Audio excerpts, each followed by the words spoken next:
J'étais major de promotion. Mes parents ont manqué ma remise des diplômes pour assister au match de volley-ball de ma sœur. Ils ont dit, tu auras d'autres réussites. C'est son moment à elle.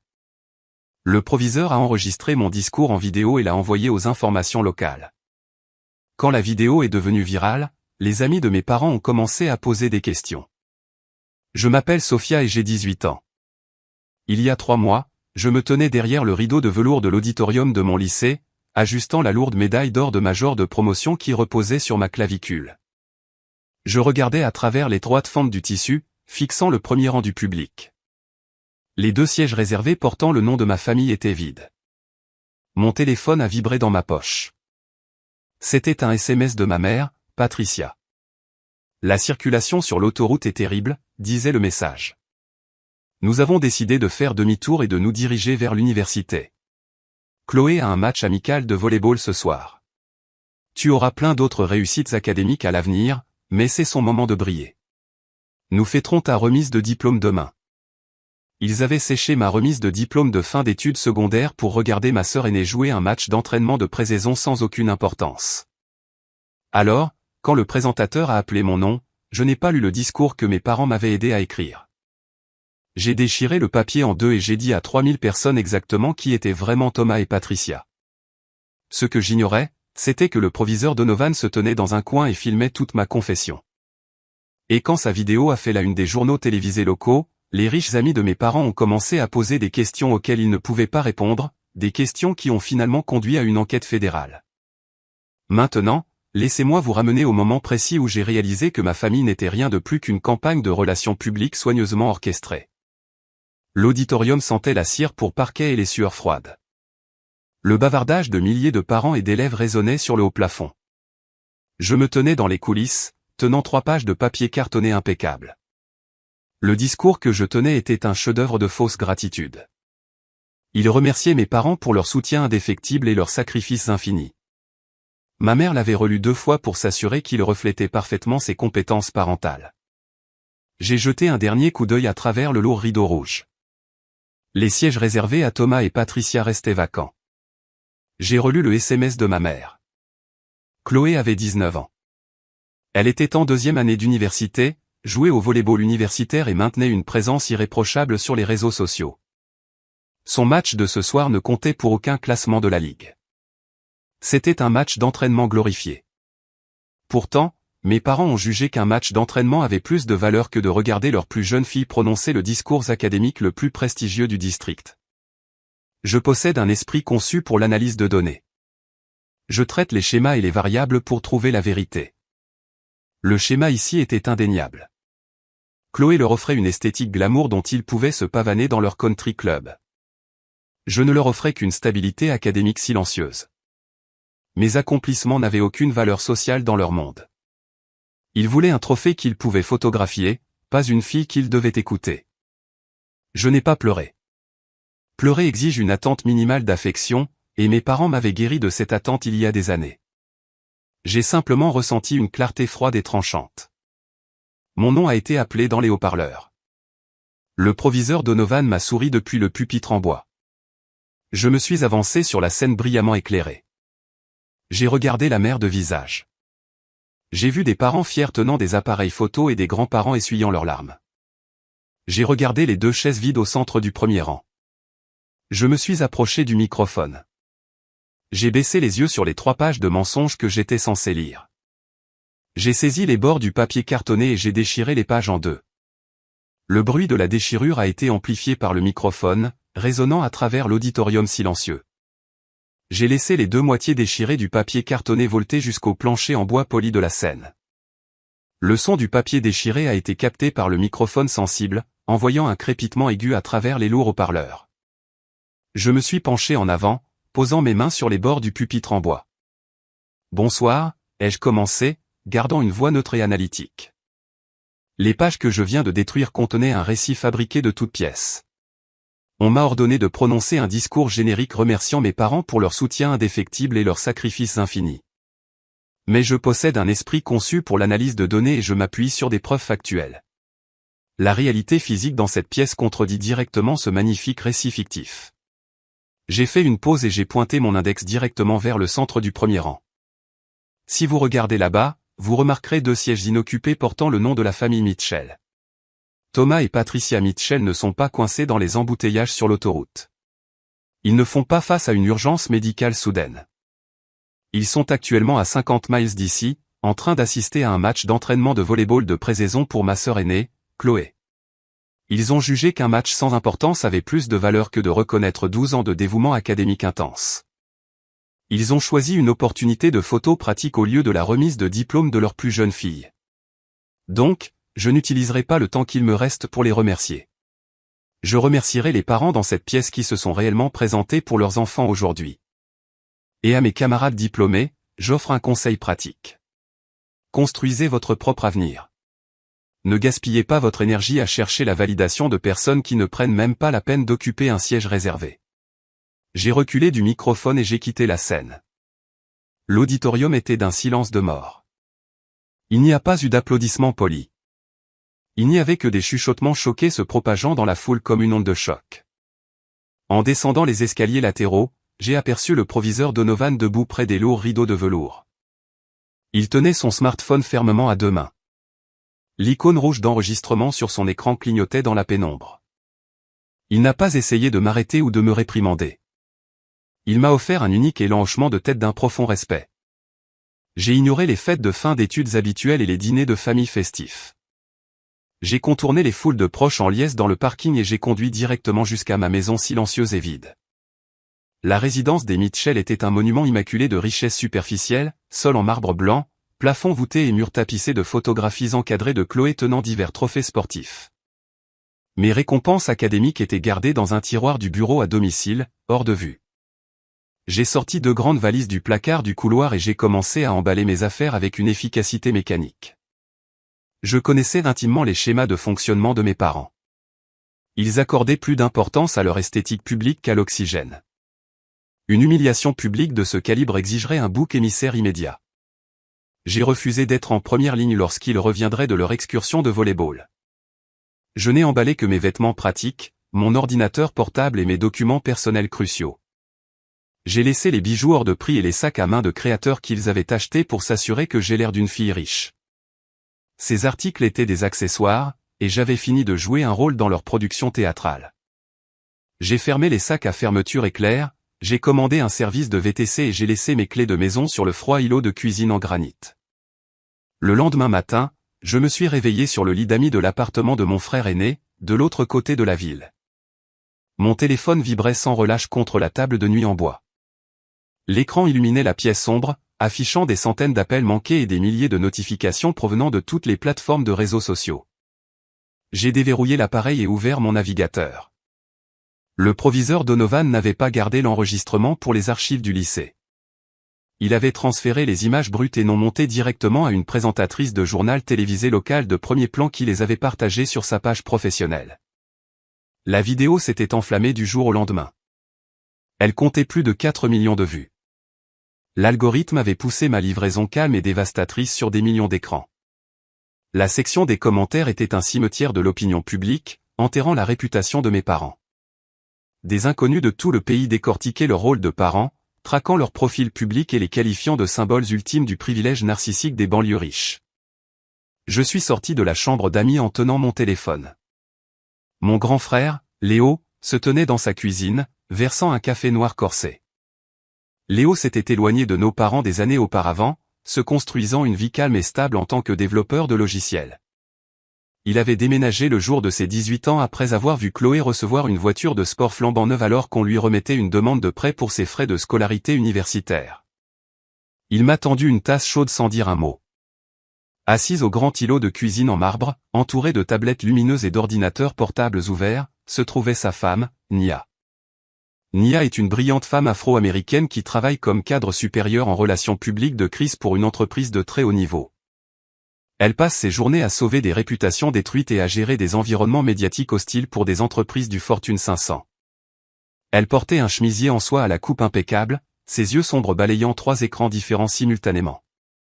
Nos parents étaient secrètement terrifiés par son intelligence et par son incapacité à être intimidés par leur richesse. « Tu as cassé Internet, Sophia », a déclaré Nia, ses doigts tapant rapidement sur son clavier. Les images sont actuellement numéro 1 des tendances à l'échelle nationale. Les émissions matinales locales diffusent des segments sur le favoritisme parental en utilisant ton visage comme vignette principale. Ta prestation était parfaite. Zéro émotion, juste des faits indéniables. Je me suis assise sur un tabouret de bar en cuir. J'ai juste énoncé la vérité, ai-je répondu en buvant une gorgée de café amer. La vérité est une substance hautement volatile entre les mains du public, a noté Nia, un sourire calculateur et tranchant se formant sur ses lèvres. Pile au bon moment, mon téléphone portable s'est allumé sur le comptoir en marbre. L'identification de l'appelant affichait le nom de ma mère. Nia a tendu la main, a touché l'écran, répondant à l'appel et activant la fonction haut-parleur. Elle nous a fait signe, à Léo et à moi, de garder le silence. Patricia n'a pas demandé si j'étais en sécurité. Elle n'a pas exprimé la moindre once de regret de m'avoir abandonné le soir de ma remise de diplôme. « Es-tu folle, Sophia » a hurlé ma mère à travers le haut-parleur.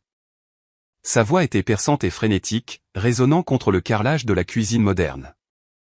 Nous sommes en tendance sur les réseaux sociaux pour toutes les mauvaises raisons.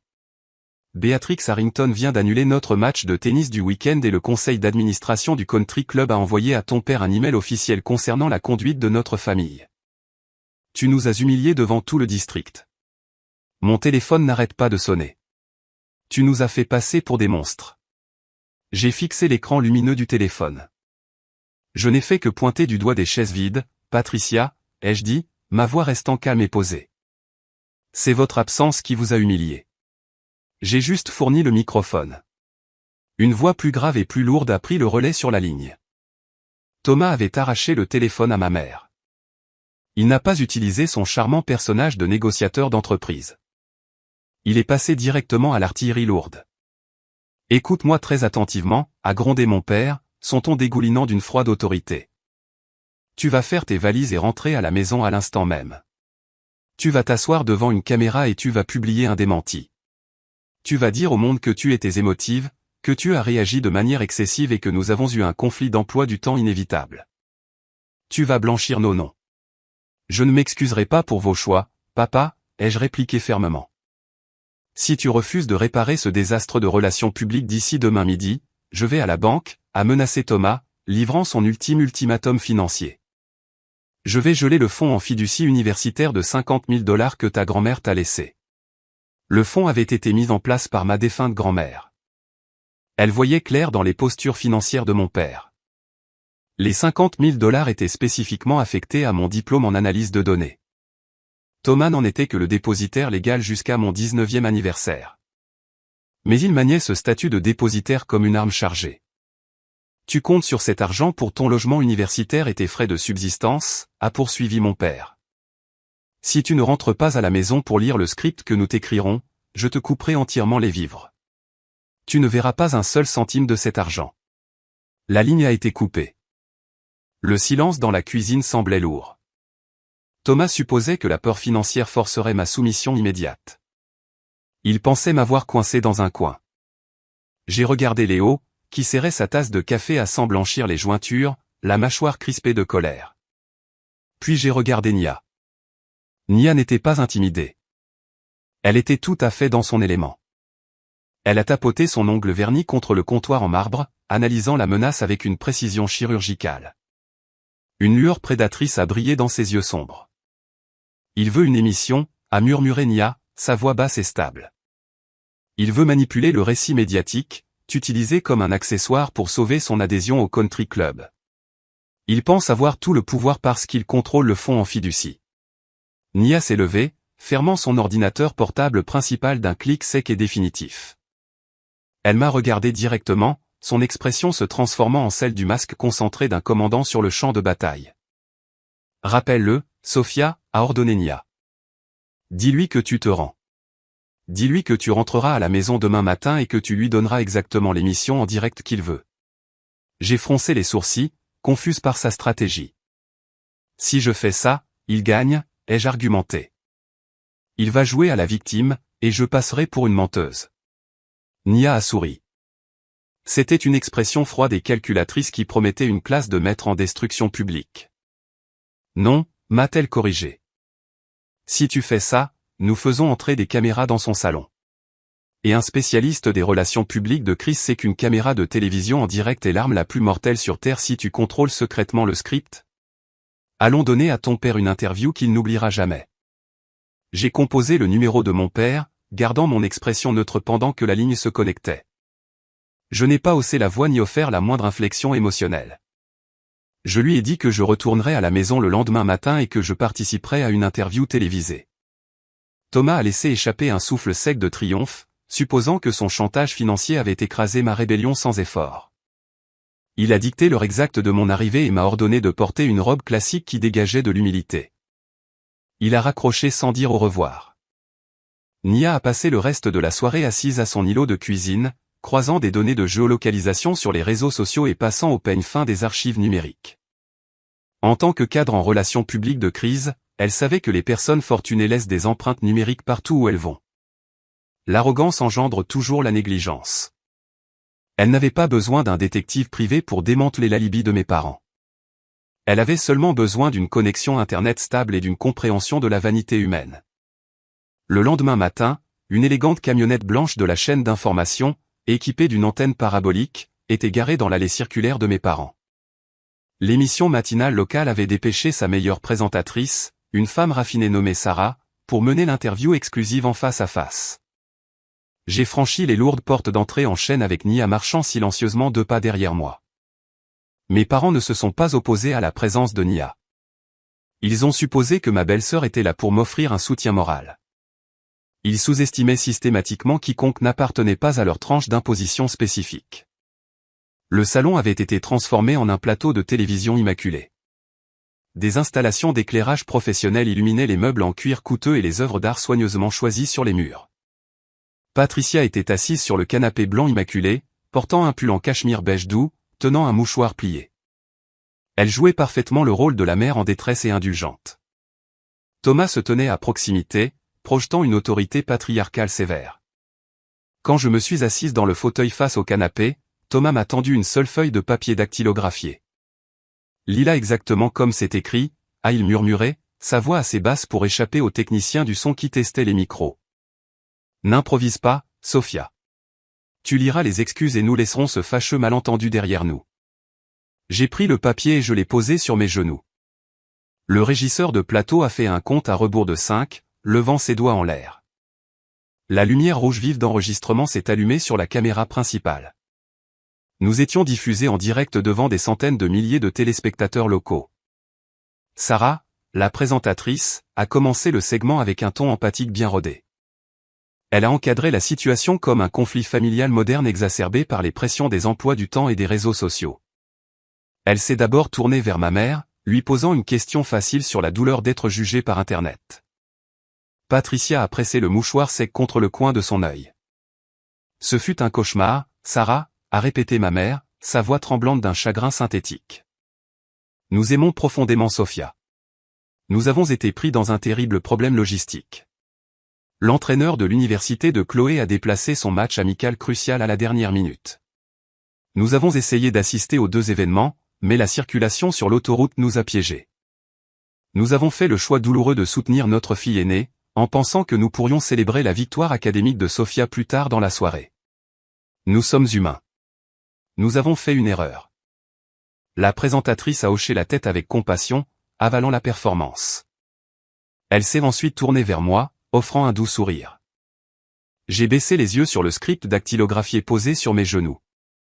Il détaillait des excuses sincères pour mon accès de colère émotionnelle d'adolescente. Il prétendait que j'avais laissé le stress de la remise des diplômes obscurcir mon jugement. Je n'ai pas soulevé le papier. J'ai glissé la main dans la poche intérieure de ma veste et j'ai sorti une photographie couleur haute résolution imprimée sur du papier glacé. Nia l'avait obtenue à 3 heures du matin depuis le profil public sur les réseaux sociaux d'un sommelier d'élite. Je possède un esprit entraîné à analyser les variables et à identifier les incohérences factuelles, ai-je dit, ma voix projetant une cadence calme et stable à travers l'émission en direct. Hier, ma mère a prétendu qu'ils étaient coincés dans la circulation en essayant de se rendre à un match de volley-ball. Aujourd'hui, elle a répété cette affirmation en direct à la télévision. Mais les données ne manquent pas, et les horodatages non plus. J'ai levé la photographie, la tournant pour que la caméra principale puisse zoomer sur l'image. La photo montrait Thomas et Patricia debout dans la grande salle de bal du Oak Creek Country Club. Ils tenaient des verres à vin en cristal, riant avec un groupe de riches investisseurs. Une grande horloge numérique sur le mur de la salle de bal derrière eux affichait l'heure exacte. C'était précisément l'heure à laquelle je me tenais sur la scène du lycée pour prononcer mon discours de major de promotion. Mes parents n'ont pas assisté à un match de volley-ball, ai-je déclaré, en m'assurant que chaque mot porte une clarté immaculée. Chloé n'avait pas de match d'exhibition. Ils ont fabriqué une excuse liée au sport parce que cela semblait noble pour le public. En réalité, ils ont séché ma remise de diplôme de lycée pour assister à un événement de dégustation de vin de luxe. Ils ont choisi un bar ouvert et une opportunité de réseautage plutôt que leur propre enfant. La couleur a quitté le visage de Patricia, la laissant pâle et creuse sous son épais maquillage de télévision. La présentatrice s'est penchée en avant, ses instincts de journaliste piratant le segment répété. Elle a fixé la photographie, puis a regardé mon père. Monsieur Mitchell, a insisté la présentatrice, sentant un pic d'audience massif. Cette photographie est-elle authentique? Étiez-vous à un gala au country club au lieu d'un tournoi sportif? Thomas a compris que le piège venait de se refermer. Sa mâchoire s'est crispée et ses yeux ont dardé vers les lourds objectifs des caméras, capturant son humiliation publique en temps réel. Couper la transmission, a-t-il aboyé, abandonnant instantanément son personnage diplomatique. Éteignez ces caméras tout de suite. Cette interview est terminée. Sortez de chez moi. Il s'est précipité vers le caméraman le plus proche, agitant les mains pour bloquer l'objectif. La diffusion a été coupée et remplacée par un écran de difficulté technique, mais les dégâts étaient irréversibles. Des centaines de milliers de personnes venaient de voir un homme d'affaires riche et en vue se faire prendre dans un mensonge flagrant et indéniable orchestré pour couvrir sa propre négligence parentale. L'équipe de presse a emballé son équipement avec une efficacité silencieuse et rapide. Ils ont reconnu un environnement volatile et ont voulu sortir avant que la situation ne dégénère davantage. Les lourdes portes d'entrée ont claqué derrière eux, laissant un silence étouffant dans le grand salon. Thomas s'est retourné lentement. Son visage était d'une nuance cramoisie sombre et dangereuse. Sa respiration était lourde et saccadée. Patricia est restée pétrifiée sur le canapé blanc, fixant le sol. Nia se tenait près de l'arcade, sa posture détendue, son expression irradiant une froide satisfaction. « Tu te crois intelligente, Sophia ?» a sifflé mon père, réduisant la distance entre nous. « Tu penses que tu peux inviter des caméras chez moi et détruire ma réputation avec une photographie imprimée? Tu viens de signer ton propre arrêt de mort financier. » Il est passé devant moi, se dirigeant tout droit dans le couloir vers son bureau privé. « Je gèle ton fonds en fiducie à la seconde même », a-t-il crié par-dessus son épaule. « Tu ne verras pas un seul centime de l'argent de ta grand-mère. Bonne chance pour payer tes frais de scolarité universitaire quand tu seras complètement ruiné. » Je l'ai suivi dans le couloir. Nia me suivait, ses yeux analytiques captant chaque détail de la maison immaculée. Nous sommes entrés dans le bureau sombre au panneau d'acajou. Thomas était déjà assis derrière son grand bureau, martelant de ses doigts le clavier de son ordinateur portable. Il a contourné les portails bancaires standards et s'est connecté directement à la plateforme de gestion de fortune sécurisée où le fonds générationnel était détenu. « Tu veux jouer l'analyste impitoyable ?» a-t-il craché en cliquant sur la souris avec une force agressive. « Voyons à quel point tu seras analytique quand ton dépôt pour le logement sera rejeté la semaine prochaine. Je transfère la totalité des 50 000 $ sur mon compte de dépôt personnel. On te coupe les vivres. » Je me suis approché du bord du bureau en acajou. Je n'ai pas supplié. Je n'ai pas montré une once de peur. J'ai simplement regardé l'écran haute définition de son ordinateur portable charger le tableau de bord financier. La page s'est rafraîchie. Le résumé du compte du fonds en fiducie est apparu en texte noir gras. J'ai fixé les chiffres. Mes yeux ont balayé les colonnes de données, traitant l'information plus vite que mon père ne pouvait la lire. Le solde disponible actuel n'affichait pas 50 000 $. Le solde indiquait 0 $. Thomas s'est figé, sa main en lévitation au-dessus de la souris d'ordinateur, son index tressaillant. Il a fixé l'écran comme si les chiffres numériques étaient écrits dans une langue étrangère. Je me suis penché au-dessus du bureau, observant le registre des transactions détaillées sous le solde vide. Les fonds n'avaient pas été transférés aujourd'hui. L'argent n'avait pas été gelé ou transféré vers un compte d'épargne à haut rendement dans un soudain accès de rage parentale. Le registre montrait une série de 5 retraits distincts de $10 000 chacun. Les transactions avaient été initiées en succession rapide. J'ai vérifié les eurodatages sur le registre numérique. Le retrait final avait été traité il y a exactement 6 mois. L'argent avait disparu bien avant que je ne déchire mon discours de remise de diplôme. La pièce est devenue incroyablement silencieuse. Le bruit du système de climatisation centrale qui se mettait en marche semblait assourdissant. Thomas a lentement retiré sa main de la souris. Il n'a pas levé les yeux vers moi. Il a gardé les yeux rivés sur l'écran vide, sa respiration devenant soudainement superficielle. J'ai regardé l'homme qui venait de menacer de ruiner mon avenir. Il possédait un salaire d'entreprise à 6 chiffres, une flotte de véhicules de luxe et une adhésion à un country club qui exigeait une cotisation annuelle vertigineuse. Pourtant, son tableau de bord financier privé révélait une réalité terrifiante. « Où est l'argent de ma grand-mère, papa ?» ai-je demandé. Ma voix n'était plus neutre. Elle portait le tranchant aiguisé d'un enquêteur découvrant une scène de crime. Thomas a dégluti avec difficulté. Il a tendu la main et a fermé brutalement l'ordinateur portable, un geste futile pour cacher des preuves que j'avais déjà mémorisées. Il y a eu une erreur d'écriture, a-t-il balbutié, son ton d'entreprise confiant remplacé par la voix chevrotante d'un suspect acculé. La banque a dû réallouer les actifs lors du dernier examen trimestriel. Je passerai un coup de fil au gestionnaire de portefeuille demain. On ne retire pas $50 000 par tranche structurée de $10 000 pour réallouer un actif, ai-je déclaré, décrivant la définition exacte de la structuration financière. On structure les retraits pour éviter de déclencher les seuils de signalement fédéraux. Ce n'est pas une erreur d'écriture. C'est de la dissimulation active. Nia est entrée dans le bureau, s'appuyant contre le lourd cadre de porte en bois. Ses bras étaient croisés. La gestionnaire des relations publiques de Chris venait de se transformer en enquêtrice sur les fraudes d'entreprise. Les hommes riches ne volent pas dans les fonds en fiducie de leurs enfants à moins que leurs comptes principaux ne se vident de leur sang, a observé Nia, son ton conversationnel mais mortel. Que caches-tu, Thomas? Mon père a agrippé les bords de son bureau en acajou. Sortez de mon bureau, a-t-il ordonné, sa voix manquant de toute véritable autorité. Prenez toutes les deux vos affaires et quittez cette maison.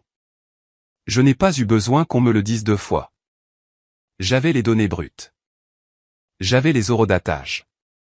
Et je savais que lorsqu'un homme comme Thomas Mitchell en vient à voler sa propre chair et son propre sang, c'est pour tenter de combler un déficit beaucoup plus grand et plus dangereux. Je me suis retourné et j'ai quitté le bureau avec Nia juste à côté de moi. Le drame de la remise des diplômes était terminé. La chasse aux $50 000 manquants venait de commencer. Le trajet de retour vers l'appartement de mon frère fut enveloppé d'un silence étouffant. Nia agrippait le volant en cuir de sa berline, les yeux fixés sur la route. J'étais assise sur le siège passager, regardant la silhouette de la ville défiler derrière la vitre trempée de pluie. Nous n'avons pas discuté de la désastreuse interview télévisée. Nous n'avons pas décortiqué le regard pâle et creux sur le visage de mon père lorsque l'équipe de tournage a remballé son matériel. J'étais déjà en train de traiter la prochaine séquence de variables. Ma grand-mère avait sécurisé ce fonds en fiducie avec un cadre juridique en béton. Briser ce cadre exigeait un effort délibéré et calculé. Un homme comme Thomas Mitchell ne s'expose pas à la friction de briser une fiducie légale à moins d'être acculé par une dette immédiate et pressante. Léo faisait les 100 pas sur le plancher en bois dur de son salon lorsque nous avons franchi la porte d'entrée. Il a jeté un seul regard à mon visage et s'est arrêté. Il connaissait nos parents mieux que quiconque. Il connaissait ce silence spécifique qui suivait leur marque de guerre psychologique. Il a gelé le compte, a demandé Léo, appuyé contre l'îlot de cuisine. Il ne l'a pas gelé, ai-je répondu en posant mon ordinateur portable sur la table à manger. Il l'a vidé il y a 6 mois. Le solde est à 0. Léo s'est détaché du comptoir en marbre, la mâchoire de plus en plus crispée à chaque seconde. Il a attrapé son téléphone, prêt à composer le numéro d'un éminent avocat d'affaires qu'il connaissait de son entreprise de logiciels. Nous l'attaquons en justice, a déclaré Léo, d'un ton dur et intransigeant. Nous allons déposer une demande d'injonction d'urgence. Nous allons assigner ses relevés bancaires et geler ses biens personnels avant qu'il ne puisse cacher les traces écrites. J'ai placé ma main sur son téléphone, le repoussant doucement vers le comptoir. Tu ne peux pas assigner un fantôme, lui ai-je dit. Si Thomas a sorti 50 000 $ d'une fiducie éducative restreinte, il ne les a pas déposés sur son compte courant principal, il les a fractionnés. Il les a fait passer par un labyrinthe de sociétés écrans pour blanchir la transaction. Un avocat exige une provision et des semaines d'enquête pour trouver cet argent. J'ai seulement besoin d'une connexion Internet. J'ai ouvert mon ordinateur portable. L'écran a illuminé la pièce sombre, projetant une lueur bleu pâle sur la table. Nia s'est approchée et s'est versé un verre d'eau pétillante, tirant une chaise à côté de moi. Elle a reconnu le changement dans ma posture. Je ne jouais plus le rôle de la fille trahie. J'étais une analyste de données regardant une base de données corrompue. Mon père possédait un salaire à 6 chiffres et une arrogance profonde concernant sa propre intelligence.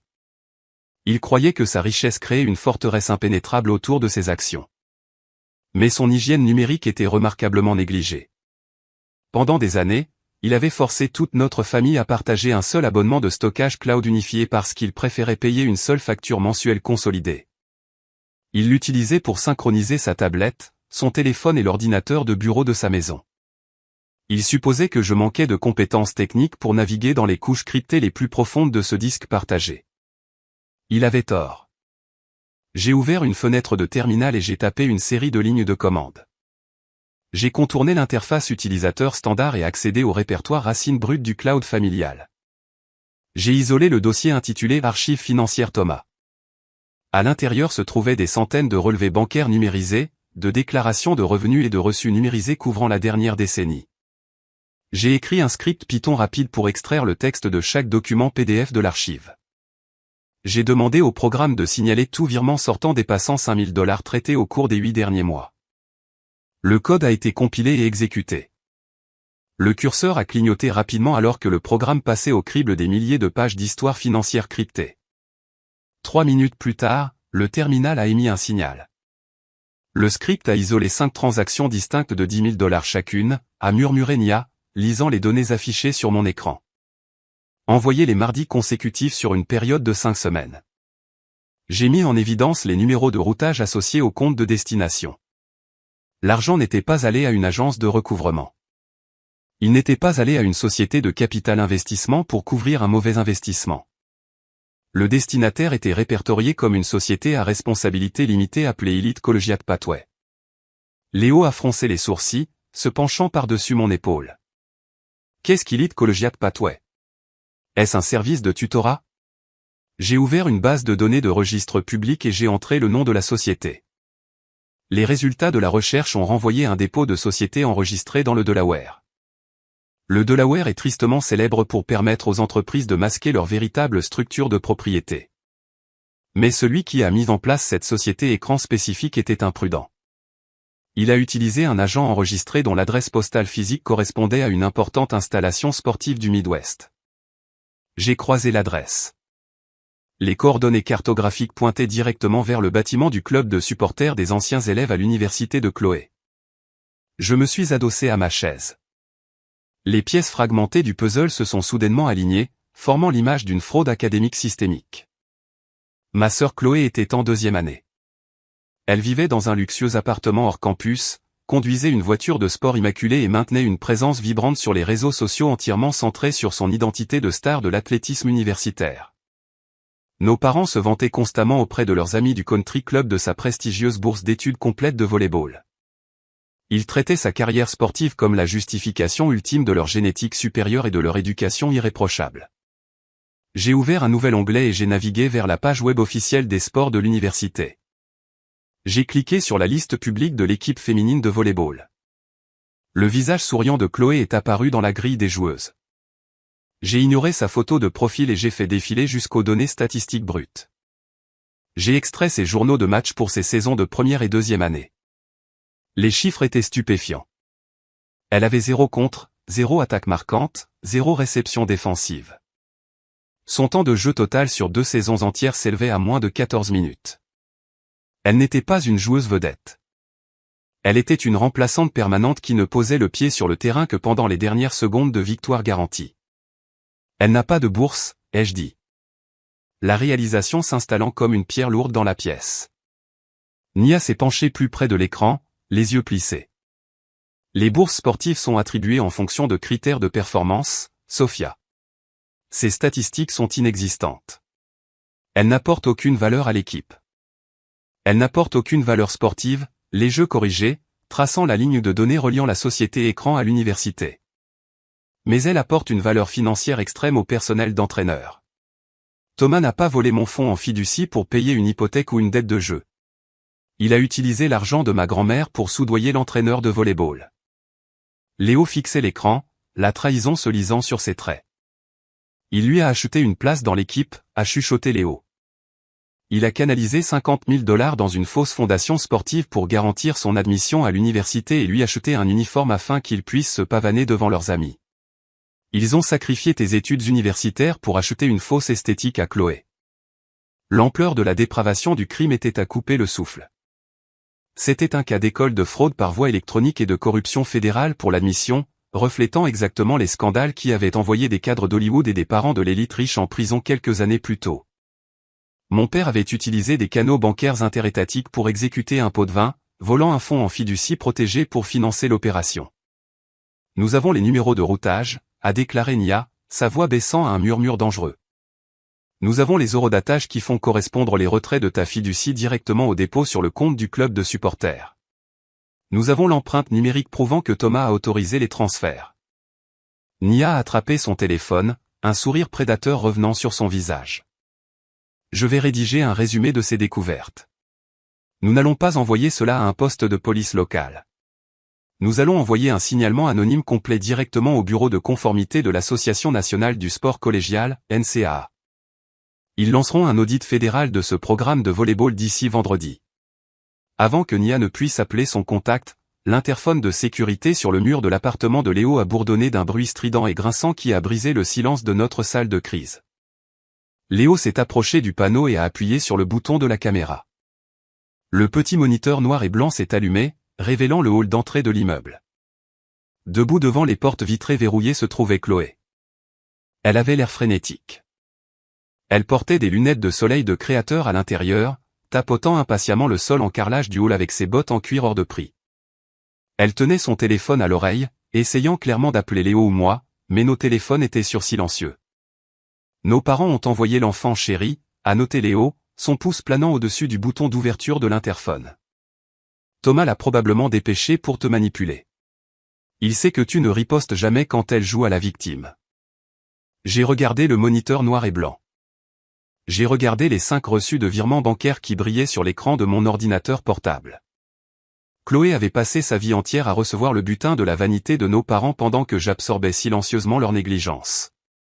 Elle s'était bâtie une marque lucrative sur les réseaux sociaux sur les fondations d'une identité sportive volée, financée par l'argent même que ma grand-mère destinait à mon avenir. Fais-la monter, ai-je dit, fermant la fenêtre du terminal sur mon ordinateur portable et ouvrant un document vierge. Léo a appuyé sur le bouton de déverrouillage. Les lourdes portes du hall se sont ouvertes sur le moniteur. Nous avons écouté les engrenages de l'ascenseur grincer pendant que la cabine montait à notre étage. Je n'ai pas ressenti la boule d'anxiété familière qui accompagnait habituellement la présence de ma sœur. Les données m'avaient immunisé contre leur manipulation émotionnelle.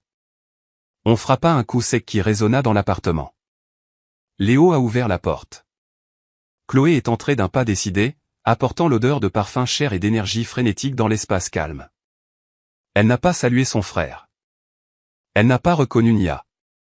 Elle a verrouillé son regard directement sur moi. Elle portait un sac à main de créateur flambant neuf suspendu à son épaule. Les ferrures dorées luisaient sous les suspensions de la cuisine. C'était une pièce en édition limitée qui se vendait au détail pour au moins 4 000 $. Supprime la vidéo, Sophia, a exigé Chloé, sa voix portant l'arrogance stridente d'une femme à qui on n'avait jamais dit non. Tu es en train de ruiner ma vie. 2 de mes plus gros sponsors sportifs viennent de suspendre mes contrats parce que ma section de commentaires est inondée de gens qui traitent notre famille de toxiques.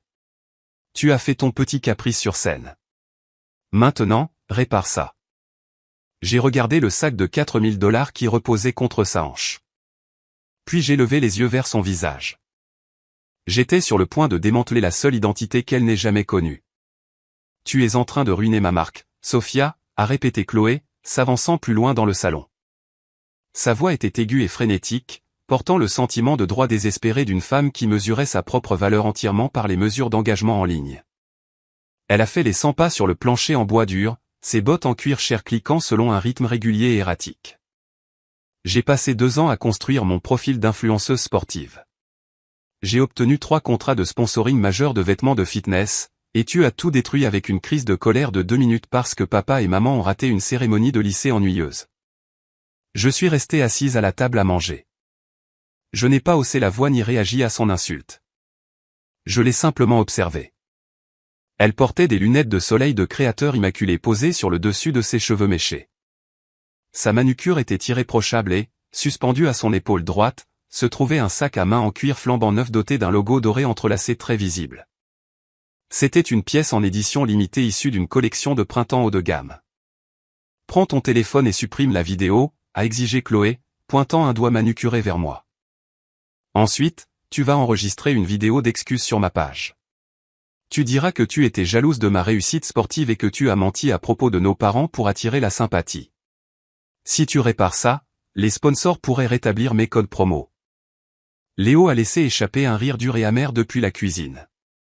Tu fais irruption chez moi après nous avoir ignorés pendant des mois et tu exiges de ta sœur qu'elle commette un suicide professionnel pour sauver tes faux points internet, a-t-il dit en secouant la tête.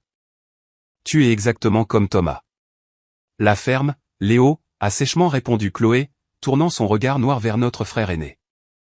Tu n'as jamais compris ce qu'il faut pour maintenir une image publique d'élite. Toi et Sophia, vous vous contentez de rester assis à écrire du code et à regarder des tableurs. Vous ne savez pas comment fonctionne le monde réel. J'ai gardé les yeux fixés sur les ferrures dorées de son nouveau sac à main. Je sais exactement comment fonctionne le monde réel, Chloé, ai-je dit, ma voix basse et analytique plongeant la pièce dans le silence. Par exemple, je sais que ce sac à main spécifique se vend 4 000 $ hors taxe. Je sais aussi que ton principal sponsor sportif a suspendu ton contrat ce matin. Et je sais que Thomas a gelé ses cartes de crédit hier pour se préparer à une soudaine bataille juridique. Donc, les variables mathématiques ne s'alignent pas. Comment as-tu pu te payer un article de luxe de 4 000 $ aujourd'hui? Chloé a croisé les bras sur sa poitrine, un sourire suffisant et supérieur s'étalant sur son visage. Elle a mordu à l'hameçon avec une prévisibilité déconcertante. Elle n'a jamais pu résister à l'occasion d'étaler son statut prétendument élitiste. Je n'ai pas besoin des cartes de crédit de nos parents, et je n'ai pas besoin de sponsors de vêtements bon marché, s'est-elle vantée, son ton dégoulinant d'arrogance. Je suis une athlète universitaire de haut niveau. L'université prend soin de ses joueuses vedettes. Je reçois une allocation sportive exclusive d'une fondation privée. Ils déposent directement les fonds sur mon compte personnel tous les mois pour s'assurer que je puisse maintenir mon style de vie et me concentrer sur mon entraînement. Nia s'est penchée en avant sur sa chaise, ses yeux sombres se plissant. Une allocation sportive, a répété Nia, évaluant les implications juridiques. La National Collegiate Athletic Association a des réglementations incroyablement strictes concernant les paiements directs en espèces aux athlètes amateurs. Une fondation privée ne peut pas simplement remettre à une étudiante de 2e année des milliers de dollars pour acheter des sacs à main de créateurs. Ils le peuvent si tu es une recrue prioritaire désignée, a rétorqué Chloé, sortant son téléphone de sa poche pour prouver sa supériorité. Elle a déverrouillé l'écran et ouvert son application bancaire mobile. Elle voulait nous humilier avec son indépendance financière. Elle a marché vers la table à manger et m'a mis l'écran lumineux directement sous le nez. Regarde le registre, a-t-elle ricané. J'ai reçu un dépôt de 4 500 $ hier après-midi. J'ai gagné cet argent en étant la meilleure joueuse de l'équipe. Tu ne pourras jamais comprendre ce genre de valeur, Sophia. Je n'ai pas scié. J'ai fixé le registre numérique qui brillait sur l'écran de son téléphone. J'ai lu le nom de l'expéditeur inscrit à côté du montant vert du dépôt. L'expéditeur était Elite Collegiate Pathway. J'ai doucement repoussé sa main. J'ai tourné la tête et regardé la fenêtre du terminal toujours ouverte sur l'écran de mon ordinateur portable. Les 5 virements bancaires sortant du fonds en fiducie de ma grand-mère s'affichaient en texte blanc éclatant sur fond noir. Le compte de destination de l'argent volé de la fiducie était exactement la même entité. J'ai relevé les yeux vers ma sœur. Le sourire suffisant était toujours plaqué sur son visage. Elle croyait sincèrement qu'elle était une star. Elle croyait sincèrement avoir gagné cet argent par son travail acharné et son talent sportif. L'illusion était si profondément ancrée qu'elle ne pouvait pas voir la cellule de prison se refermer autour d'elle. Tu n'es pas une athlète vedette, Chloé, ai-je dit, ma voix portant le détachement clinique d'un chirurgien annonçant un diagnostic fatal. Tu as joué moins de 14 minutes au total en 2 saisons entières. Tu as 0 contre enregistré et 0 réception défensive. Tu es une joueuse de banc. J'apporte une profondeur stratégique, a argumenté Chloé, son visage devenant rouge d'une soudaine colère défensive. L'entraîneur dit que ma présence sur le terrain est inestimable. Ta présence sur le terrain est une transaction financière, les jeux corrigés. J'ai tendu la main et j'ai tourné l'écran de mon ordinateur portable vers elle. Lis la fenêtre du terminal. Chloé a froncé les sourcils, regardant les lignes de données. Qu'est-ce que c'est, a-t-elle demandé, sa voix perdant son côté arrogant. Ce sont 5 virements électroniques totalisant $50 000, ai-je expliqué, traçant les chiffres avec mon index. Thomas a autorisé ces transferts il y a 6 mois. Il a vidé le fonds en fiducie éducatif que notre grand-mère m'avait laissé. Il a viré l'argent à une société écran dans le Delaware appelée Elite Collegiate Pathway. J'ai tapoté l'écran de son téléphone. Chloé a regardé les 2 écrans. La couleur a commencé à quitter ses joues. L'esthétique immaculée de sa vie se fracturait en temps réel. Qu'est-ce que ça veut dire? A-t-elle chuchoté en reculant lentement d'un pas. Ça veut dire que tu n'as pas de bourse sportive, est intervenu Léo, contournant l'îlot de cuisine pour se tenir à mes côtés. Ça veut dire que notre père a acheté ta place dans l'équipe. Il a soudoyé l'équipe d'entraîneurs en utilisant l'héritage volé de Sophia. Nia s'est levée de table, sa posture irradiant d'une autorité professionnelle. Et c'est bien pire qu'un simple pot de vin, a ajouté Nia. Thomas ne se contente pas de payer l'entraîneur. Il utilise un faux club de supporters exonérés d'impôts pour blanchir les fonds volés de la fiducie et te reverser l'excédent sous le couvert d'une allocation sportive.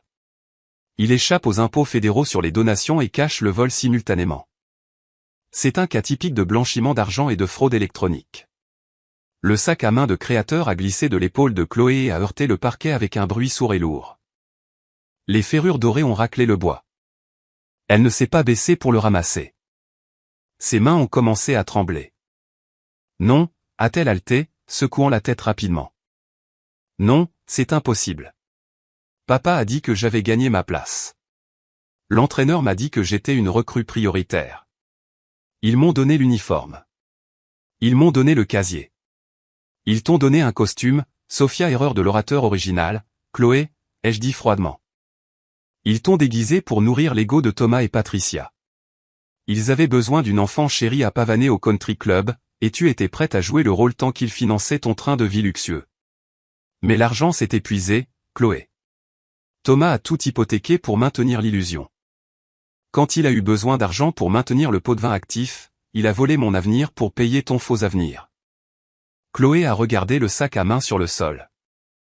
Elle a réalisé qu'elle ne tenait pas un symbole de statut. Elle tenait une pièce à conviction physique dans une conspiration fédérale de blanchiment d'argent. Tu ne peux le dire à personne, a supplié Chloé, la voix brisée. L'arrogance s'était entièrement évaporée, laissant derrière elle une enfant terrifiée et dépendante. Si l'université l'apprend, ils me renverront.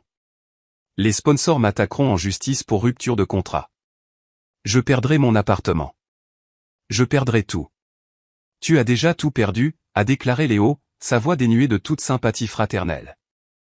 Tu l'as perdu au moment où tu as décidé qu'un match d'exhibition était plus important que la remise de diplôme de lycée de ta sœur. Tu voulais être sous les projecteurs.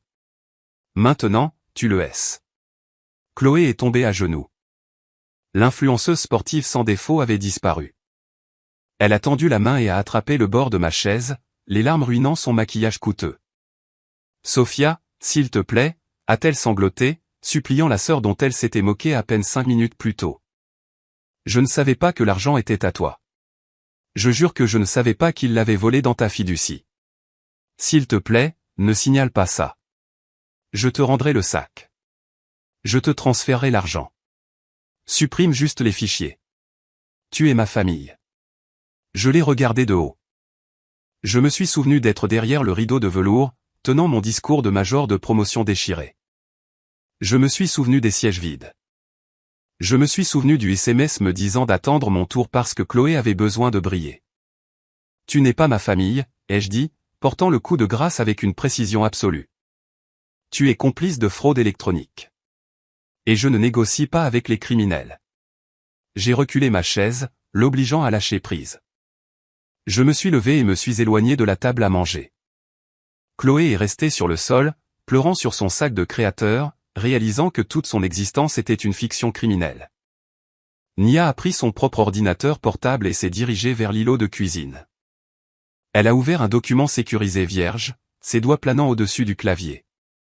Je rédige le rapport de conformité en ce moment même, a annoncé Nia, son ton basculant vers la guerre d'entreprise pure. Je rassemble les reçus de virements bancaires, les numéros de routage et les faux registres de dépôt d'allocation. J'enverrai l'intégralité du dossier au comité d'éthique de la National Collegiate Athletic Association, au conseil d'administration de l'université et au bureau fédéral d'investigation, FBI. Nia a commencé à taper. Le cliquetis rapide des touches sonnait comme une horloge qui comptait les dernières secondes de l'empire de la famille Mitchell. Le piège était entièrement tendu. L'enfant chérie était détruite. Maintenant, il était temps de faire s'abattre le marteau fédéral sur l'architecte de toute cette opération. Chloé est restée sur le plancher de l'appartement, ses mains agrippant les lanières de son sac de créateur à $4000. Le poids absolu de la destruction judiciaire imminente l'a paralysée. Pendant 19 ans, elle avait flotté dans la vie sur un coussin de fonds volés et de prestige fabriqué. Elle n'avait jamais fait face à une seule conséquence authentique. Maintenant, elle regardait directement en face une conspiration fédérale de blanchiment d'argent, et elle manquait de la résilience psychologique pour l'assimiler. « Lève-toi », a ordonné Léo, sa voix tranchante et dépourvue de toute chaleur familiale résiduelle. « Tu es ici sans y être invité. Prends tes marchandises volées et franchis cette porte avant que j'appelle la sécurité de l'immeuble pour t'escorter jusqu'au trottoir. » Chloé a levé les yeux vers son frère aîné. Ses yeux étaient rouges et gonflés, son mascara coulait sur ses joues en lignes sombres et déchiquetées. Elle a ouvert la bouche, tentant de formuler une autre excuse ou une autre supplique de miséricorde, mais la froide indifférence dans la posture de Léo l'a réduite au silence. Elle s'est lentement repoussée du sol. Elle ne m'a pas regardé à nouveau. Elle a quitté l'appartement, les épaules affaissées, son esthétique sportive immaculée brisée en 1 million de morceaux irréparables. Léo a fermé la lourde porte derrière elle et a enclenché le pêne dormant. Le silence est revenu dans la pièce, mais ce n'était plus un silence tendu. C'était le calme concentré d'une salle de crise, se préparant à une frappe finale et définitive. Nia était déjà assise à l'îlot de cuisine, ses doigts volant sur son clavier. « Nous avons les registres financiers et les numéros de routage des virements », a-t-elle déclaré, ses yeux sombres balayant l'écran. Mais les enquêteurs fédéraux traitent des milliers de cas de fraude par an. Si nous voulons qu'ils priorisent Thomas et l'équipe d'entraîneurs de l'université, nous devons leur fournir une intention explicite et documentée. Nous avons besoin de la communication établissant le pot de vin. Je me suis rassise à la table à manger et j'ai tiré mon ordinateur portable vers moi. Thomas est arrogant, ai-je répondu en rouvrant la fenêtre du terminal. Les hommes arrogants documentent toujours leurs propres crimes parce qu'ils ne croient jamais que quiconque est assez intelligent pour les attraper. J'ai contourné les dossiers financiers généraux dans le cloud familial et j'ai lancé une recherche approfondie du système. J'ai ciblé les sauvegardes de mes archivés que mon père gardait synchronisées sur le disque. J'ai écrit une requête spécifique recherchant la correspondance entre Thomas et le département des sports de l'université. J'ai filtré les résultats pour mettre en évidence tout message contenant les mots fondation, allocation ou placement prioritaire envoyé pendant la fenêtre exacte de 5 semaines où mon fonds en fiducie a été vidé. L'algorithme de recherche a traité les données pendant 40 secondes. Un seul dossier est apparu sur mon écran intitulé « Contribution philanthropique ». J'ai ouvert le dossier. Il contenait une séquence de 12 emails échangés entre mon père et un homme nommé Richard Sterling. Sterling était l'entraîneur-chef de l'équipe féminine de volley-ball de l'université. J'ai ouvert le premier email de la chaîne et j'ai lu le texte à voix haute dans la pièce. Thomas avait écrit le message suivant, « Le premier versement de $10 000 a été crédité sur le compte de votre fondation ce matin. J'attends que Chloé reçoive son équipement officiel de l'équipe et se voit accorder un accès complet aux installations d'entraînement d'élite d'ici lundi. » J'ai cliqué sur le message suivant détaillant la réponse de l'entraîneur. L'entraîneur Sterling a répondu, confirmant la transaction, la fondation accuse réception de cette généreuse subvention, Monsieur Mitchell.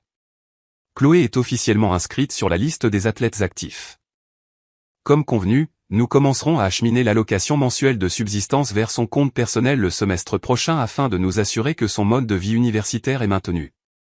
C'était un quiproquo flagrant et indéniable. Thomas avait explicitement acheté une place dans l'équipe en utilisant de l'argent volé, et l'entraîneur avait accepté de blanchir une partie de ce pot de vin en la reversant à Chloé sous le couvert d'une bourse sportive. Ils avaient réduit un prestigieux programme sportif universitaire à un marché noir transactionnel. Nia se tenait derrière ma chaise en lisant l'écran. Un sourire froid et prédateur effleura ses lèvres. Ils ont mis toute la conspiration par écrit, a-t-elle murmuré. C'est d'une stupidité à couper le souffle. Exporte ces emails, Sophia. Convertis-les en format de document sécurisé et inaltérable. J'ai exécuté la commande, isolant la chaîne de mails et les reçus de virements bancaires correspondants. J'ai compilé les données dans un seul fichier crypté et je les transféré vers le serveur sécurisé de Nia. Nia est retournée à son poste de travail. En tant que cadre en relations publiques de crise, elle comprenait la mécanique de la panique institutionnelle mieux que quiconque. Elle savait que déposer une plainte classique dans un commissariat local entraînerait des mois de retard bureaucratique. Un inspecteur local remplirait la paperasse et les avocats de l'université enterreraient l'enquête sous des requêtes juridiques interminables. Nous n'allons pas voir la police, a expliqué Nia, en formatant les documents en un dossier exécutif hautement professionnel. Les universités sont des entreprises d'1 milliard de dollars. Elles se soucient de la réputation de leur marque et de leur financement fédéral avant tout. Si vous les forcez à choisir entre protéger un entraîneur corrompu et protéger leur dotation institutionnelle, elles couperont le membre corrompu sans hésitation. Il suffit de leur forcer la main. Nia a rédigé un rapport de conformité foudroyant et complet. Elle n'a pas utilisé de langage émotionnel. Elle a utilisé une terminologie juridique froide et précise. Elle a décrit le transfert frauduleux de 50 000 $ à partir d'une fiducie éducative protégée. Elle a détaillé les numéros de routage exacts de la société écran. Elle a joint la chaîne de mails prouvant que l'entraîneur-chef avait activement participé à un stratagème de corruption à l'admission. Elle n'a pas envoyé le dossier depuis son adresse email personnelle.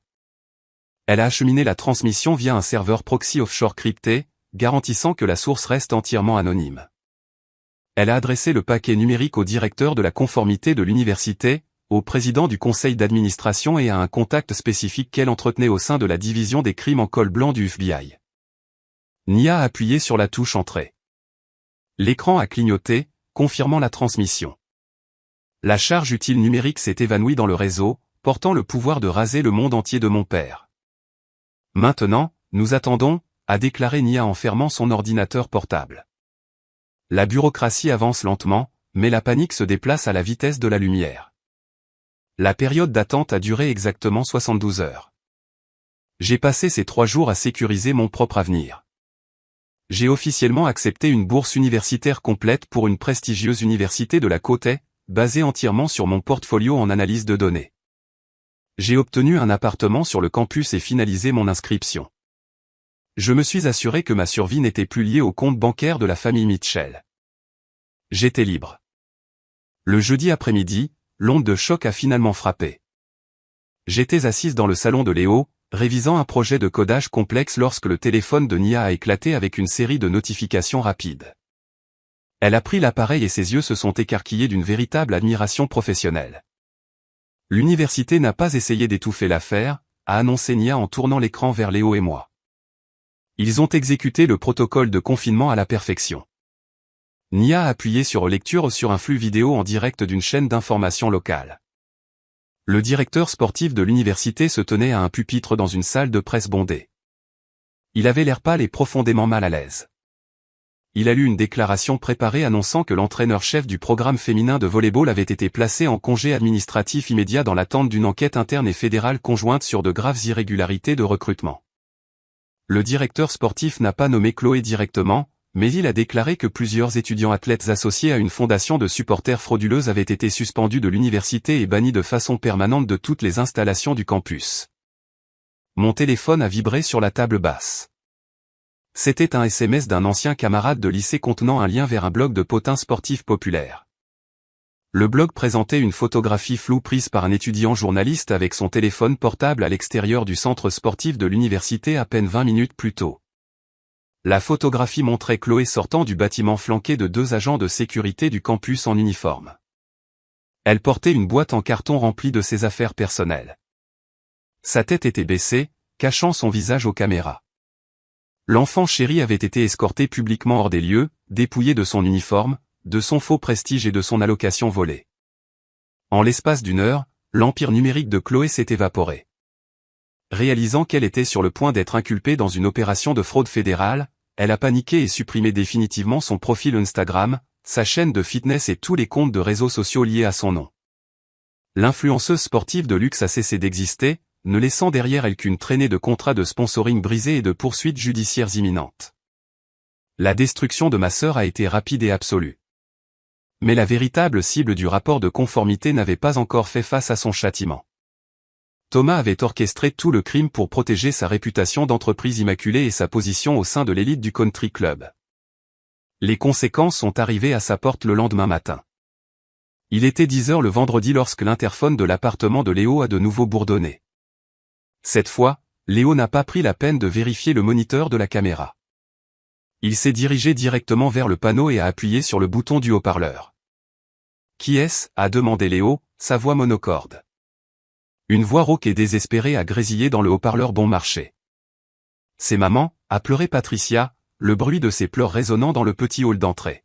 « Léo, s'il te plaît, laisse-moi monter. La police est chez nous. Ils emportent les ordinateurs de ton père.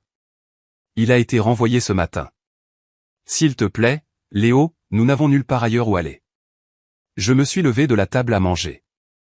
Le dernier acte de l'effondrement de la famille Mitchell avait commencé. Thomas travaillait comme gestionnaire de portefeuille principal dans une société de gestion de patrimoine d'élite. Toute sa carrière reposait sur son devoir fiduciaire de protéger les actifs des clients. Lorsque les enquêteurs fédéraux ont contacté son entreprise au sujet de son implication dans le vol d'un fonds en fiducie familiale protégé et le blanchiment de l'argent par l'intermédiaire d'une fausse organisation caritative, la réponse de l'entreprise a été instantanée. On ne peut pas employer un gestionnaire de patrimoine qui vole dans un fonds en fiducie. La firme l'a licencié sur le champ, a révoqué ses licences en valeur mobilière et lui a interdit l'accès au bâtiment. Léo a appuyé sur le bouton de l'interphone, le maintenant fermement enfoncé.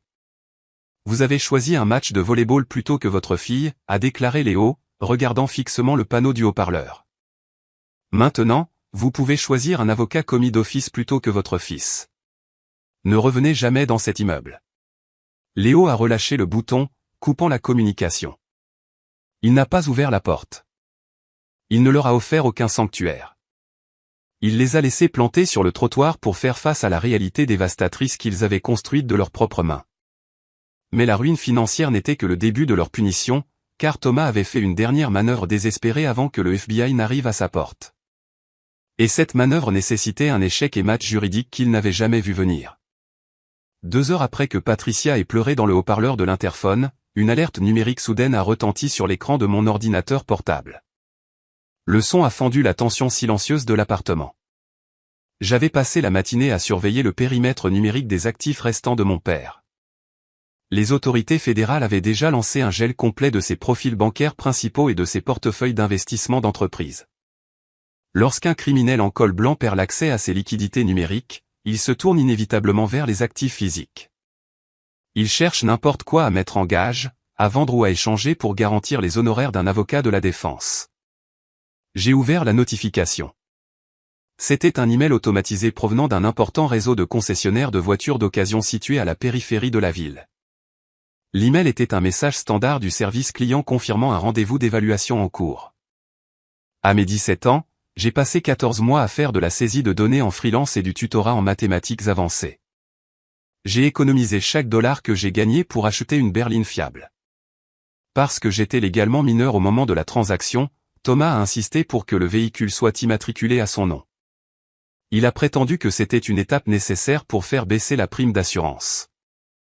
J'ai payé la voiture en espèces, mais mon père détenait le titre de propriété légale. J'avais lié mon adresse email personnelle au portail d'entretien du concessionnaire pour suivre les vidanges d'huile et les permutations de pneus. Thomas avait oublié ce lien numérique. Il se tenait actuellement dans le hall d'exposition d'un concessionnaire pour tenter de liquider ma voiture contre de l'argent comptant immédiat afin de financer sa défense pénale. J'ai tourné l'écran de l'ordinateur portable vers Léo et Nia. Il essaie de vendre ma voiture, ai-je déclaré en gardant ma voix plate. Il a besoin de devises fortes pour engager un avocat avant que l'acte d'accusation fédéral ne soit officiellement décelé. Léo a plissé les yeux, fixant l'adresse du concessionnaire sur l'écran. Le titre est à son nom, a noté Léo, la mâchoire serrée. Légalement, il a le droit de le céder au concessionnaire. S'il sort de cette salle d'exposition avec un chèque de banque, nous ne reverrons jamais cet argent. Nia n'a pas hésité. Elle a pris son téléphone et a composé un numéro qu'elle connaissait par cœur. Elle n'a pas appelé la police. Elle a appelé l'associé principal du cabinet d'avocats d'affaires qu'elle retenait pour son agence de relations publiques. Elle a parlé en phrases basses et rapides, décrivant une manœuvre juridique spécifique. Lorsqu'elle a mis fin à l'appel, elle a attrapé son trench coat de créateur sur le dossier de sa chaise. « Prends ton manteau, Sophia », a ordonné Nia, ses yeux sombres brillant d'une froide brillance tactique. Mon avocat nous rejoint chez le concessionnaire dans 20 minutes. Il apporte un notaire mobile agréé et une pile de documents très spécifiques. Thomas pense qu'il peut liquider tes biens pour se sauver. Nous allons lui montrer à quoi ressemble une vraie saisie d'actifs. Nous avons conduit sous la forte pluie de l'après-midi dans la berline de Nia. Le concessionnaire était une structure massive en verre et en acier entourée de rangées de véhicules polis. Nous nous sommes garés près de l'aire de service et avons franchi les portes coulissantes en verre pour entrer dans le hall d'exposition brillamment éclairé. L'air sentait le cuir synthétique et les produits chimiques agressifs pour le nettoyage des sols. J'ai tout de suite repéré Thomas. Il se tenait près du bureau d'évaluation et se disputait avec le directeur des ventes. Les costumes sur mesure impeccables et l'aura de supériorité de l'entreprise avaient disparu. Il portait une chemise boutonnée froissée. Ses cheveux argentés n'étaient pas peignés.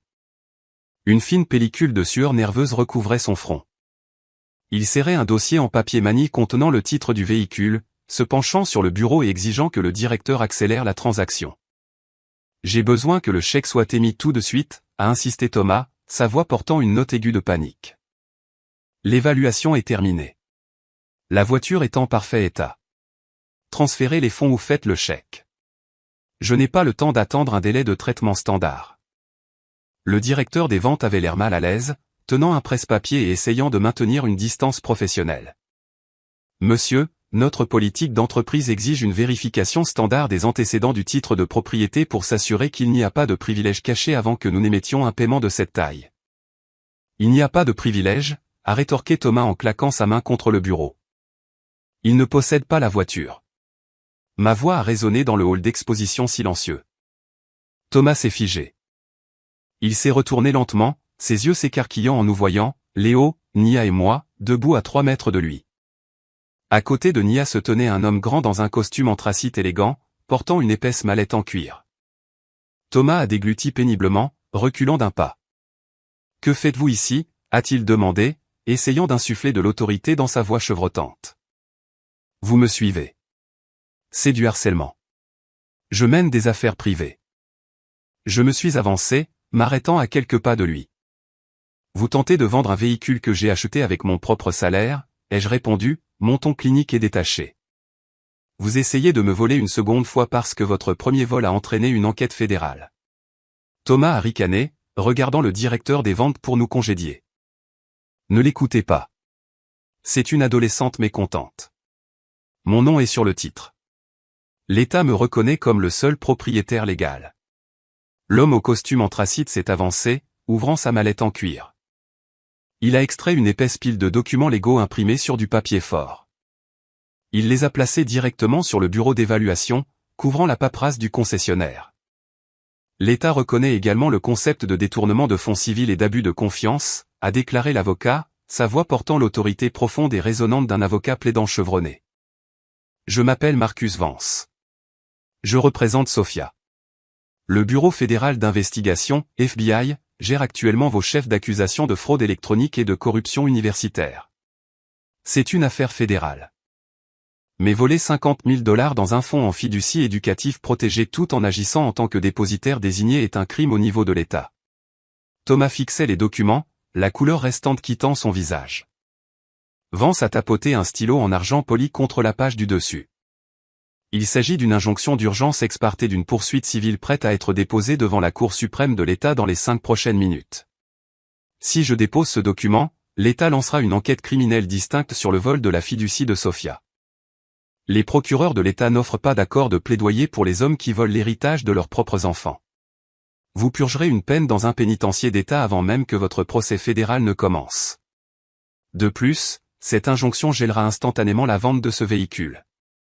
Thomas a regardé le directeur des ventes, qui avait déjà reculé de 3 pas, ne voulant aucune implication dans une confrontation pour fraude fédérale et étatique. Thomas a regardé Léo, qui se tenait comme un mur de pierre bloquant la sortie. Enfin, il a regardé Nia. « Que voulez-vous » a chuchoté Thomas, la combativité quittant sa posture.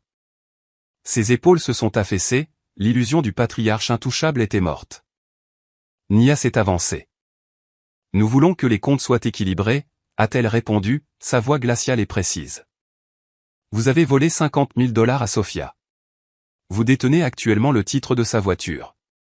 Vous et Patricia détenez également environ 60 000 $ en capitaux propres restant sur votre résidence principale avant que la banque ne saisisse l'hypothèque. » Vance a tiré un document spécifique de la pile et l'a fait glisser vers Thomas. « Ceci est un acte de renonciation », a expliqué Vance. En signant ce document, vous transférerez légalement vos capitaux propres restants dans la propriété résidentielle directement à Sofia et Léo. Vous signerez également le transfert du titre du véhicule, cédant la propriété de la voiture à Sofia. Vous allez remettre les clés tout de suite. Thomas a fixé l'acte de renonciation.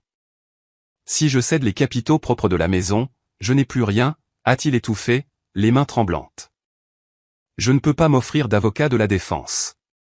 La banque prendra la maison d'ici la fin du mois de toute façon.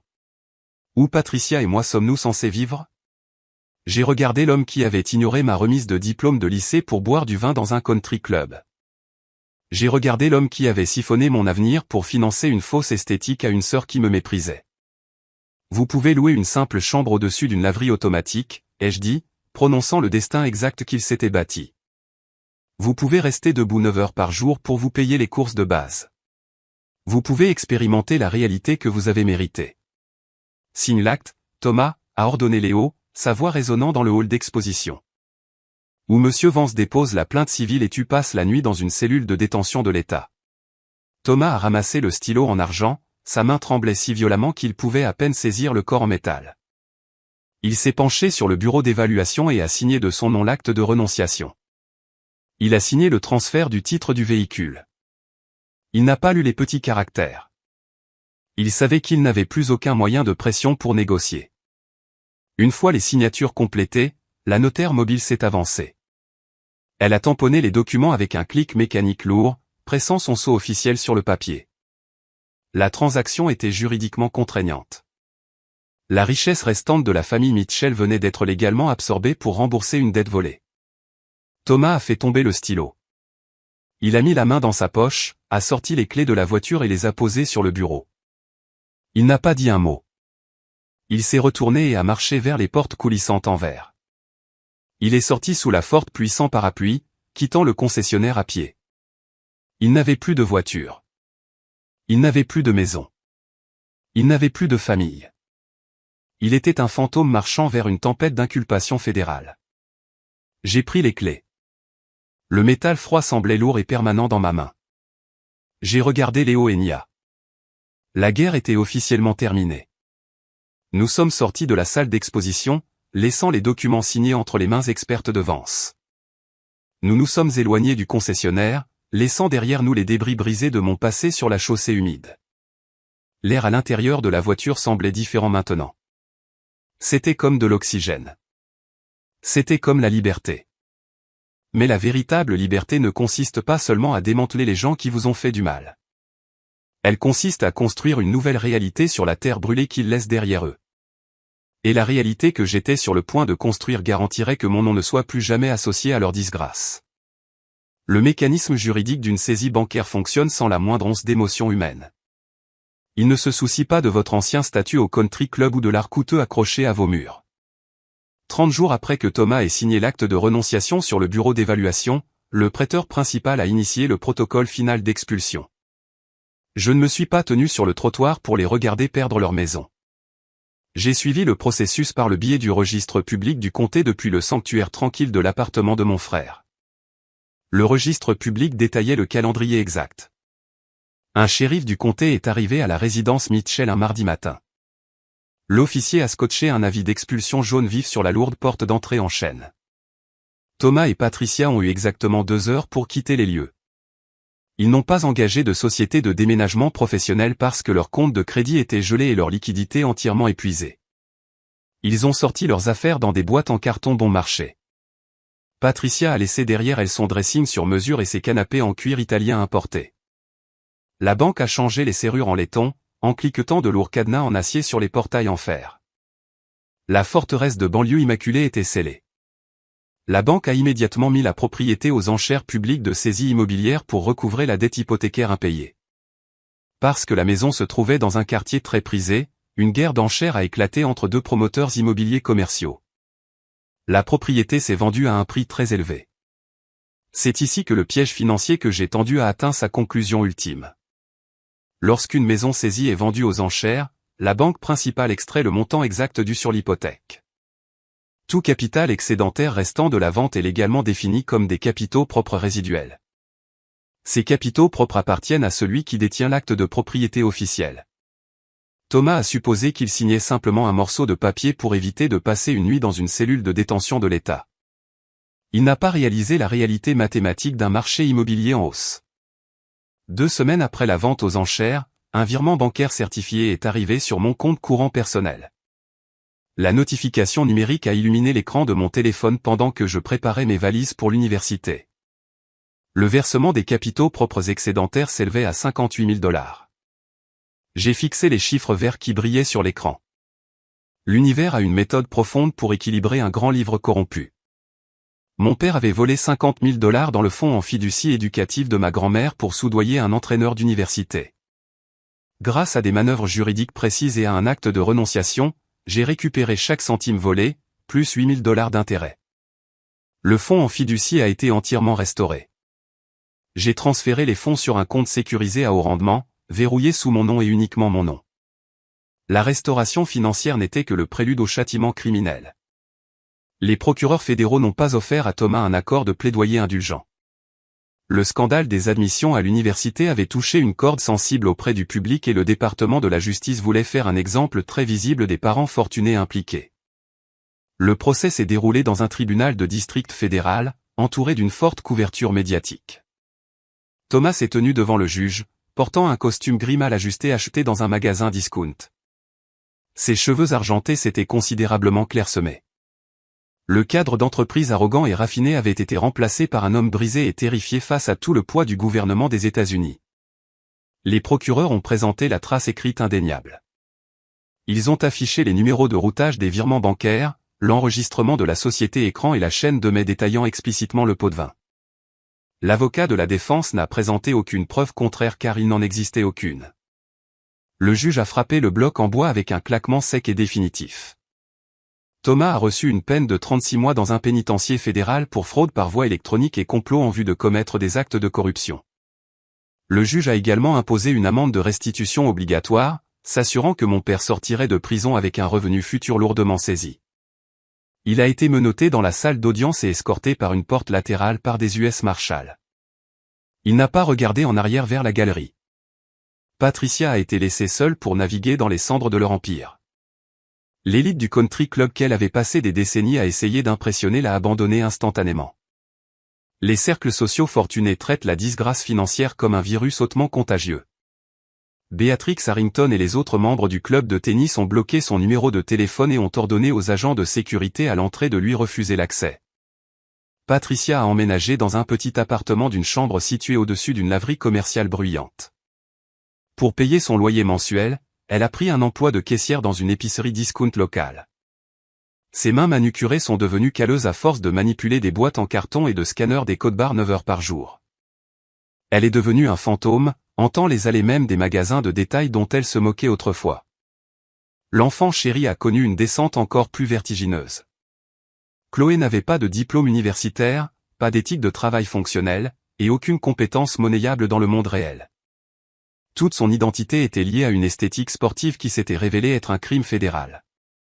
Les entreprises de vêtements de sport qui la sponsorisaient auparavant ont déposé des plaintes civiles pour récupérer leurs investissements marketing, la laissant crouler sous les dettes personnelles. 3 mois après mon départ, Léo m'a envoyé un bref SMS contenant une seule photographie. Il s'était arrêté au guichet d'un fast-food à la périphérie de la ville pour acheter un café noir. La photographie montrait l'employé lui tendant le gobelet en papier par la fenêtre coulissante en verre. C'était Chloé. Elle portait une chemise d'uniforme en polyester rigide tachée de graisse de cuisson. Ses cheveux méchés étaient attachés en arrière sous une visière bon marché. Un badge en plastique de travers reposait sur sa poitrine. Les sacs à main de créateurs immaculés et la voiture de sport de luxe avaient disparu. Elle gagnait le salaire minimum, debout sur ses pieds au-dessus d'une friteuse, confrontée à la mouture implacable de la réalité qu'elle avait toujours cru être trop importante pour endurer. Léo a noté que lorsqu'elle a reconnu son visage sur le siège du conducteur, elle a immédiatement baissé les yeux vers le trottoir, les joues brûlantes d'une onde profonde. J'ai supprimé la photographie. Je n'ai ressenti aucune envie de jubiler. Je n'ai ressenti aucune colère persistante. Je n'ai ressenti que l'air calme et pur d'un détachement total. Le cancer de la famille Mitchell avait été excisé de ma vie, et la plaie avait cicatrisé proprement. 1 an plus tard, j'étais assise sur la vaste pelouse verte d'une université d'élite de la Ivy League sur la côte est. Le vent d'automne bruissait dans les feuilles orange vives des vieux chênes bordant la cour. Mon ordinateur portable reposait sur mes genoux, affichant un modèle de données prédictives complexe que j'avais conçu pour un séminaire d'analyse de niveau supérieur. Je m'épanouissais. Mon niveau académique était irréprochable et mon fonds en fiducie restauré garantissait que je serais diplômé sans un seul dollar de dette étudiante. L'écran de mon téléphone s'est allumé avec un appel vidéo entrant. J'ai accepté la connexion. Léo et Nia m'ont souri depuis l'écran. Ils étaient assis dans leur cuisine moderne et préparaient un rôti du dimanche. Nous avons réservé nos vols pour les vacances de Thanksgiving, a annoncé Nia, les yeux brillants d'une chaleur sincère. Nous avons trouvé un hôtel juste à côté de ton campus. Léo est déjà en train de rechercher les meilleurs restaurants locaux. Nous ne te laisserons pas manger la nourriture de la cantine pour les fêtes. J'ai souri, fermant mon ordinateur portable. Je vous enverrai mon emploi du temps, ai-je répondu. J'ai hâte de vous voir tous les deux. Nous avons mis fin à l'appel. Je me suis adossé au tronc du chêne, regardant les étudiants de l'université se presser sur les allées de briques. La société colporte sans relâche le récit dangereux selon lequel les liens biologiques dictent une loyauté permanente. On nous ordonne de tolérer le manque de respect, d'endurer la manipulation psychologique et de sacrifier notre propre avenir simplement parce que les coupables partagent notre code génétique. On nous dit que la famille est un lien indéfectible, même lorsque ce lien nous étouffe activement. Mon parcours a prouvé que cette idéologie est un mensonge systémique. La parenté de sang est une loterie biologique. Elle n'accorde à personne le droit automatique d'exploiter vos ressources, de voler vos réussites ou d'exiger votre silence. Lorsque les personnes censées vous protéger considèrent votre existence comme un inconvénient ou un compte bancaire, vous avez le droit absolu de couper le cordon. Vous ne devez pas à vos agresseurs une place à votre table. Vous ne leur devez pas d'excuses pour refuser de jouer un rôle de soutien dans leur pièce de théâtre préfabriquée. Fixer une limite infranchissable n'est pas un acte de cruauté. C'est l'acte ultime d'auto-préservation. J'ai tourné le dos à une famille qui vénérait une illusion et j'ai bâti un véritable empire de paix en utilisant les données exactes qu'ils ont essayé d'enterrer. L'histoire que nous venons de parcourir nous laisse 5 lois de survie indéniables. Premièrement, la génétique ne dicte pas la loyauté. Partager un nom de famille est une coïncidence biologique, pas un contrat légal contraignant pour les mauvais traitements. Si les personnes qui vous ont élevé traitent votre existence fondamentale comme un inconvénient pour leur réseautage, vous ne leur devez rien d'autre que votre absence permanente. Deuxièmement, les données sont le grand égalisateur contre la manipulation. Les individus toxiques s'appuient sur le chaos émotionnel et le détournement cognitif, gaslighting, verbal pour maintenir leur contrôle. Lorsque vous supprimez vos réactions émotionnelles et suivez la trace numérique, la vérité se révèle toujours. Une trace écrite immaculée démantèle même les mensonges d'entreprise les plus coûteux. Troisièmement, une esthétique bâtie sur la fraude s'effondrera inévitablement sous son propre poids. Privilégier la perception publique plutôt que le véritable caractère crée un château de cartes très fragile. Lorsque les individus donnent la priorité à une image de country club ou à des mesures sur les réseaux sociaux au détriment de la décence humaine, leur destruction éventuelle devient une certitude mathématique. Quatrièmement, le silence est une arme stratégique très efficace. Lorsqu'on est provoqué, l'instinct humain naturel est de crier et de se disputer, mais crier ne fait que nourrir l'ego d'un agresseur. Le vrai pouvoir réside dans le fait de rester silencieux, de rassembler les preuves financières et de frapper les fondations structurelles de leur empire sans un seul avertissement. Cinquièmement, l'indépendance financière est la plus haute forme de légitime défense. Les narcissiques utilisent fréquemment l'argent comme une laisse pour forcer une soumission immédiate. Sécuriser vos propres actifs, comprendre vos droits légaux et refuser d'être financièrement lié à des personnes toxiques est le seul moyen de garantir votre liberté.